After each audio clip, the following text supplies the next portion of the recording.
ನಮಸ್ತೆ, ನಾನು ನಿಮ್ಮ ಪೂರ್ಣಿಮಾ ಮಂಜುನಾಥ್. ಬನ್ನಿ ಕಲಿಯೋಣ ಸೌಂದರ್ಯ ಲಹರಿ.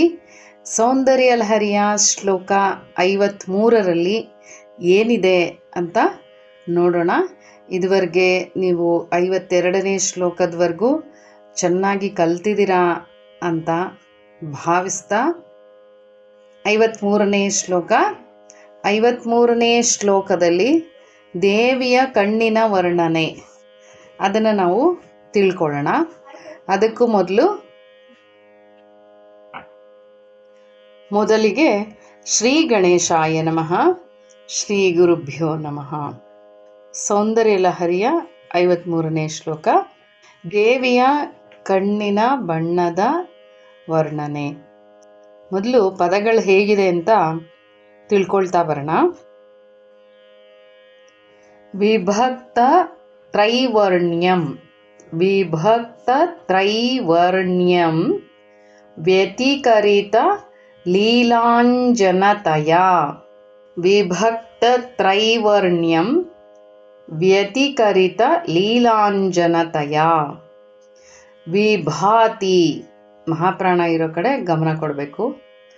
ತ್ವನ್ನೇತ್ರ ತ್ರಿತಯ ಮಿದಮೀಶಾನ ದಯಿತೆ, ಇದಿಷ್ಟು ಒಂದೇ ಬರಬೇಕು. ತ್ವನ್ನೇತ್ರ ತ್ರಿತಯ ಮಿದ ಮೀಶಾನ ದಯಿತೆ ಪುನಃಸ್ರಷ್ಟುಂ ದೇವಾನ್, ಪುನಃಸ್ರಷ್ಟುಂ ದೇವಾನ್ ದ್ರುಹೀಣ ಹರಿ ರುದ್ರಾನುಪರತಾನ್, ದ್ರುಹೀಣ ಹರಿ ರುದ್ರಾನುಪರತಾನ್. ರಜಸ್ಸತ್ವಂ ಬಿಭ್ರತ್, ರಜಸ್ಸತ್ವಂ ಬಿಭ್ರತ್ ತವ ಇತಿ ಗುಣಾನಾಂ ತ್ರಯಮಿವ, ತಮ ಇತಿ ಗುಣಾನಾಂ ತ್ರಯಮಿವ. ಹೀಗೆ ಪದಗಳು ಇರೋದನ್ನು ನಾವು 53ನೇ ಶ್ಲೋಕದಲ್ಲಿ ನೋಡಬಹುದು. ಹಾಗೆ ಪದಗಳ ಅರ್ಥವನ್ನು ತಿಳ್ಕೊಂಡು ನಂತರ ಶ್ಲೋಕದ ಕಡೆಗೆ ಗಮನ ಕೊಡೋಣ. ಈಶಾನ ದಯಿತೆ ಅಂದರೆ ಮಹಾದೇವನ ಪ್ರೇಯಸಿ, ಸತಿ. ಹೀಗೆ ಇದನ್ ತ್ವನ್ನೇತ್ರ ತ್ರಿತಯಂ, ತ್ವನ್ನೇತ್ರ ತ್ರಿತಯಂ, ಇದರಲ್ಲೇ ನಿಮಗೆ ಗೊತ್ತಾಗುತ್ತೆ. ತ್ರಿತಯಂ ಮೂರು ಕಣ್ಣುಗಳು, ಯಾರ? ದೇವಿಯ ಮೂರು ಕಣ್ಣುಗಳು. ವ್ಯತಿಕರಿತ ಲೀಲಾಂಜನತಯ ಅಂದರೆ ವ್ಯತಿಕರಿತ ಲೀಲಾಂಜನತಯ ಅಂಟಿಕೊಂಡಿರುವಂತಹ ಲೀಲಾರ್ಥವಾದ ಕಾಡಿಗೆ ಉಳ್ಳಂತಹ ಕಣ್ಣುಗಳು. ಅಂದರೆ ಅವಳ ಅಲಂಕಾರಕ್ಕಾಗಿ ಉಪಯೋಗಿಸುವಂತಹ ಕಾಡಿಗೆಯನ್ನು ಇಲ್ಲಿ ಹೇಳ್ತಾ ಇರುವಂಥದ್ದು. ಲೀಲಾಂಜನತಯ. ವಿಭಕ್ತ ತ್ರೈವರ್ಣ್ಯಂ, ಯಕಾರಗಳನ್ನ ಹೇಳುವಾಗ ಗಮನ ಇರಲಿ, ಪೂರ್ತಿ ಅದನ್ನು ಹೇಳೋ ಪ್ರಯತ್ನ ಮಾಡಬೇಕು. ಅಂದರೆ ವಿಭಕ್ತ ತ್ರೈವರ್ಣ್ಯಂ ಮೂರು ಬಣ್ಣಗಳು ಬೇರೆ ಬೇರೆಯಾಗಿ ಕಾಣುತ್ತಿರುವಂತಹದ್ದು. ಆ ಮೂರು ಬಣ್ಣಗಳು ಯಾವುದು? ಕಪ್ಪು, ಬಿಳುಪು ಮತ್ತು ಕೆಂಪು. ಈ ಬಣ್ಣಗಳಿಂದ ಕೂಡಿರುವಂತಹದ್ದು. ಉಪತರಾನ್ ಅಂದರೆ ಸೇರಿಕೊಂಡಿರುವುದು, ಅದರಲ್ಲಿ ಸೇರಿಕೊಂಡಿರುವಂತಹ. ದ್ರುಹೀಣ ಹರಿರುದ್ರಾನ್, ದ್ರುಹೀಣ ಹರಿ ರುದ್ರಾನ್ ಯಾರು? ತ್ರಿಮೂರ್ತಿಗಳು, ಬ್ರಹ್ಮ ವಿಷ್ಣು ಮಹೇಶ್ವರ. ದೇವಾನ್ ಅಂದರೆ ದೇವತೆಗಳು. ಪುನಃ ಅಂದರೆ ಮತ್ತೆ. ಸ್ರಷ್ಟುಂ ಅಂದರೆ ಸೃಷ್ಟಿ, ಸೃಷ್ಟಿ ಮಾಡುವುದಕ್ಕೋಸ್ಕರ. ರಜಸ್ಸತ್ವಂ ರಜೋಗುಣ ಸತ್ವಗುಣ. ತಮಃ ತಮೋಗುಣ. ಇತಿ ಅಂದರೆ ಹೀಗೆ. ಗುಣಾನಾಂ ಅಂದರೆ ಗುಣಗಳು. ತ್ರಯಂ ಅಂದರೆ ಮೂರು ಗುಣಗಳನ್ನು ಬಿಭ್ರತ್ ಧರಿಸಿಕೊಂಡಿರುವ ಹಾಗೆ. ವಿಭಾತಿ ಅಂದರೆ ಪ್ರಕಾಶಮಾನವಾಗಿರುವಂತಹದ್ದು. ಇಲ್ಲಿ ಪೂರ್ತಿ ಈ ಶ್ಲೋಕವನ್ನು ಹೇಳೋದು ಹೇಗೆ, ಈಗ ಪದಗಳ ಅರ್ಥವನ್ನು ನೀವು ತಿಳ್ಕೊಂಡ್ರಿ, ಪೂರ್ತಿ ಹೇಳುವ ಪ್ರಯತ್ನವನ್ನು ಮಾಡೋಣ.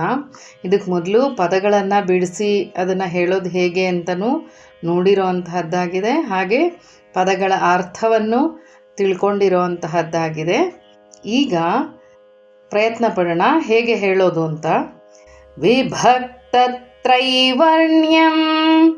ವ್ಯತಿಕರಿತಲೀಲಾಂಜನತಯಾ ವಿಭಾತಿ ತ್ವನ್ನೇತ್ರತ್ರಿತಯಮಿದಮೀಶಾನದಯಿತೆ ಪುನಃ ಸ್ರಷ್ಟುಂ ದೇವಾನ್ ದ್ರುಹಿಣ ಹರಿರುದ್ರಾನುಪರತಾನ್ ರಜಸ್ಸತ್ವಂ ಬಿಭ್ರತ್ ತಮ ಇತಿ ಗುಣಾನಾಂ ತ್ರಯಮಿವ. ಹೀಗೆ 53ನೇ ಶ್ಲೋಕ. ನಿಧಾನವಾಗಿ ಪದಗಳನ್ನು ಹಿಡಿದು ಹೇಳೋದನ್ನು ಅಭ್ಯಾಸ ಮಾಡಿದ್ರೆ ಬರುತ್ತೆ ನಿಮಗೆ, ಯಾವುದೂ ಕಷ್ಟವಿಲ್ಲ. ಬರೆದು ಅಭ್ಯಾಸ ಮಾಡಿ. ಎಲ್ಲಿ ಕಷ್ಟ ಅನಿಸುತ್ತೆ, ಏನೇನು ಅಕ್ಷರಗಳಿದೆ ಅದನ್ನು ಬರೆದು ತಿಳ್ಕೊಳ್ಳೋದ್ರ ಮೂಲಕನೂ ಅದನ್ನು ಸರಳೀಕರಿಸ್ಕೊಳ್ಳುವಂತಹ ಒಂದು ವಿಧಾನವೂ ಇದೆ. ಬರೆಯುವುದನ್ನು ಅಭ್ಯಾಸ ಮಾಡೋದು ಒಳ್ಳೆಯದು ಅಂತ ಹೇಳ್ತಾ, ಇದರ ತಾತ್ಪರ್ಯ ಏನಿರಬಹುದು, ಇದರ ಅರ್ಥ ಏನಿರಬಹುದು, ಇಷ್ಟು ಹೇಳಿದ್ವಲ್ವ, ನೋಡೋಣ ಬನ್ನಿ. ಇಲ್ಲಿ ಮಹಾದೇವನ ಪ್ರೇಯಸಿ ಅಂತ ಹೇಳ್ತಾ, ದೇವಿಗೆ ನಿನ್ನ ಕಣ್ಣುಗಳಿಗೆ ಹಚ್ಕೊಂಡಿರುವಂತಹ, ಅಂದರೆ ದೇವಿಯ ಕಣ್ಣುಗಳಿಗೆ ಹಚ್ಚಿಕೊಂಡಂತಹ ಕಾಡಿಗೆಯಿಂದ ವಿಶಾಲ ನೇತ್ರೆಯಾಗಿ ದೇವಿ ಕಾಣ್ತಾ ಇರುವಂತಹದ್ದು. ವಿಶಾಲ ನೇತ್ರವನ್ನು ಉಳ್ಳವಳಾಗಿ ದೇವಿ, ವಿಶಾಲವಾದ ನೇತ್ರಗಳು ದೇವಿಯದು ಎಂದು ಹೇಳ್ತಾ, ಸೂರ್ಯಾತ್ಮಕವಾಗಿರುವಂತಹ ದೇವಿಯ ಬಲಗಣ್ಣು ಈ ಕಾಡಿಗೆಯ ರೇಖೆಯಿಂದ ಮತ್ತಷ್ಟು ಬೆಳ್ಳಗೆ ಹೊಳೆಯುತ್ತಾ ಸತ್ವಗುಣವನ್ನು ಸಂಕೇತ ಮಾಡ್ತಾ ಇರುವಂಥದ್ದು. ಹಾಗೆ ಎಡಗಣ್ಣು ಮತ್ತೆ ಹಾಗೆ ಕಾಡಿಗೆಯ ರೇಖೆಯಿಂದ ಎಳಗೆಂಪು ಬಣ್ಣದಂತೆ ಕಾಣ್ತಾ ಇರುವಂತಹದ್ದು, ಅದು ಚಂದ್ರಾತ್ಮಕವಾದಂತಹದ್ದು, ರಜೋಗುಣಕ್ಕೆ ಸಂಕೇತವಾಗಿರುವಂತಹದ್ದು. ಹಾಗೆ ನೋಡ್ತಾ ಅಗ್ನಿ ಸಂಬಂಧವಾದಂತಹ ಫಾಲನೇತ್ರ ಈ ಮತ್ತೆ ಕಾಡಿಗೆಯ ರೇಖೆಯಿಂದ ಮತ್ತಷ್ಟು ಕಪ್ಪು ಬಣ್ಣದಿಂದ ತಮೋಗುಣಕ್ಕೆ ಸಂಕೇತವಾಗಿ ಕಾಣ್ತಾ ಇರುವಂತಹದ್ದು. ಮಹಾಪ್ರಳಯ ಕಾಲದಲ್ಲಿ ದೇವಿಯಲ್ಲೇ ಲೀನರಾಗಿ ಹೋದಂತಹ ತ್ರಿಮೂರ್ತಿಗಳು ಬ್ರಹ್ಮ ವಿಷ್ಣು ಮಹೇಶ್ವರರನ್ನ ಪ್ರಳಯಾನಂತರ ಸೃಷ್ಟಿ ಮಾಡಲು ಸತ್ವ ರಜ ತಮೋ ಗುಣಗಳನ್ನು ದೇವಿಯ ಕಾಡಿಗೆ ಹಚ್ಚಿದ ಆ ಕಣ್ಣುಗಳು ಧರಿಸಿವೆಯೇನೋ ಎನ್ನುವಂತೆ ಕಾಣುತ್ತಿದೆ ಅಂತ ಇಲ್ಲಿ ಈ ಶ್ಲೋಕದ ಒಟ್ಟು ತಾತ್ಪರ್ಯವನ್ನು ನಾವು ತಿಳ್ಕೊಳ್ತಾ ಬರಬಹುದು. ಸತ್ವಗುಣ ಜ್ಞಾನಶಕ್ತಿಗೆ ಪ್ರತೀಕವಾಗಿರುವಂತಹದ್ದು, ರಜೋಗುಣ ಇಚ್ಛಾಶಕ್ತಿ, ಹಾಗೆ ತಮೋಗುಣ ಕ್ರಿಯಾಶಕ್ತಿಗೆ ಪ್ರತೀಕವಾಗಿರುವಂತಹದ್ದು. ಹೀಗೆ ದೇವಿಯ ಕಣ್ಣುಗಳು 3 ಬಣ್ಣಗಳಿಂದ 3 ಗುಣಗಳಿಂದ ಕೂಡಿರುವಂತಹದ್ದು ಅಂತ ನಾವಿಲ್ಲಿ ತಿಳ್ಕೊಳ್ತಾ ಬರ್ತಾ ಇದ್ದೀವಿ. ಇಲ್ಲಿ ದೇವಿ ಕಣ್ಣು ತೆರೆದರೆ ಸೃಷ್ಟಿ, ಕಣ್ಣು ಮುಚ್ಚಿದರೆ ಲಯ.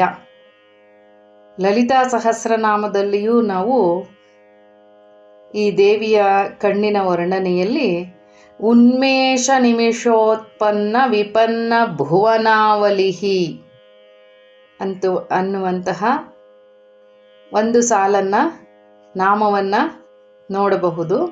ಇಲ್ಲಿ ಕಣ್ಣು ಮುಚ್ಚಿ ತೆರೆಯುವುದರೊಳಗೆ ಜಗತ್ತನ್ನು ಸೃಷ್ಟಿಸುವ ಅಥವಾ ನಾಶ ಮಾಡುವ ಶಕ್ತಿಯನ್ನು ಹೊಂದಿರುವಂತಹವಳು ಅಂತ ದೇವಿಗೆ ಹೇಳ್ತಾ ಇರುವಂತಹದ್ದನ್ನು ಲಲಿತಾ ಸಹಸ್ರನಾಮದಲ್ಲಿ ನಾವು ನೋಡಬಹುದು.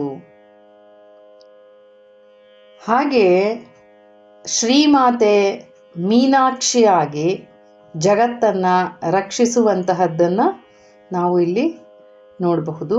ಮೀನಿನ ಹಾಗೆ, ಅಂದರೆ ಮೀನು ತನ್ನ ದೃಷ್ಟಿಯಿಂದಲೇ ರೆಪ್ಪೆ ಮಿಟುಕಿಸದೆ ತನ್ನ ಮೊಟ್ಟೆಗಳಿಗೆ ಕಾವು ಕೊಟ್ಟು ಮರಿಗಳನ್ನಾಗಿ ಮಾಡುವ ಹಾಗೆ ಆ ತಾಯಿ ಈ ಭೂಮಂಡಲದ ಜೀವರಾಶಿಯನ್ನು ಅನಿಮಿಷಳಾಗಿ ರೆಪ್ಪೆ ಮುಚ್ಚದೆ ನೋಡುತ್ತಾ ರಕ್ಷಿಸುತ್ತಾಳೆ ಅನ್ನುವಂತಹದ್ದನ್ನು ನಾವಿಲ್ಲಿ ತಿಳ್ಕೊಳ್ಬಹುದು. ಯುಗದ ಅಂತ್ಯಕಾಲ ಬಂದಾಗ ಆ ಜೀವಿಗಳ ಕಾಲ ಪರಿಮಿತಿ ಕೊನೆಯಾಗತ್ತೆ. ಆಗ ತಾಯಿ ಕಣ್ಣು ರೆಪ್ಪೆ ಮುಚ್ಚಿ ಅಲ್ಲಿ ಆ ಕ್ಷಣದಲ್ಲೇ ಜಲಪ್ರಳಯ, ಭೂಕಂಪ, ಚಂಡಮಾರುತ ಈ ಥರ ಆಗಿ ಪ್ರಳಯವಾಗತ್ತೆ ಅಂತ ಹೇಳುವಂತಹದ್ದು. ಹಾಗೆ ದೇವಿಯು ಕಣ್ಣು ಬಿಟ್ಟರೆ ಜಗತ್ತಿನ ಸೃಷ್ಟಿ ಮತ್ತೆ ಅದೇ ಕ್ಷಣದಲ್ಲಿ ಕಣ್ಣು ಮುಚ್ಚಿ ತೆರೆಯುವುದರೊಳಗಾಗಿ ಜಗತ್ತನ್ನು ಸೃಷ್ಟಿಸುವಂತಹ ಶಕ್ತಿಯುಳ್ಳವಳು ಅಂತ ನಾವಿಲ್ಲಿ ತಿಳ್ಕೊಳ್ಬಹುದು. ಈ ಶ್ಲೋಕವನ್ನು ಪುನಃ ಪುನಃ ಪಠನೆ ಮಾಡೋದ್ರಿಂದ ಕಾರ್ಯಸಿದ್ಧಿ ಆಗತ್ತೆ, ಹಾಗೆ ಭವಿಷ್ಯದ ಜ್ಞಾನಸಿದ್ಧಿ ಆಗತ್ತೆ ಅಂತ ಹೇಳ್ತಾ ನಮ್ಮ ಮುಂದಿನ 54ನೇ ಶ್ಲೋಕದಲ್ಲಿ ಮತ್ತೆ ಭೇಟಿಯಾಗೋಣ. ಸರ್ವೇ ಜನಾಃ ಸುಖಿನೋ ಭವಂತು, ಸರ್ವೇ ಸನ್ಮಂಗಲಾನಿ ಭವಂತು. ಈ 53ನೇ ಶ್ಲೋಕ ನಿಮಗೆ ಇಷ್ಟ ಆಗಿದೆ ಅಂತ ಅಂದರೆ ನಿಮ್ಮ ಬಂಧುಗಳು, ಸ್ನೇಹಿತರು ಎಲ್ಲರಿಗೂ ಹಂಚಿಕೊಳ್ಳುವ ಮೂಲಕ, ಹಾಗೆ ನಿಮ್ಮ ಅನಿಸಿಕೆಯನ್ನು ನಮಗೆ ತಿಳಿಸುವ ಮೂಲಕ ನಿಮ್ಮ ಪ್ರೋತ್ಸಾಹವನ್ನು ನಾನು ನಿರೀಕ್ಷಿಸುತ್ತೇನೆ. ಧನ್ಯವಾದಗಳು.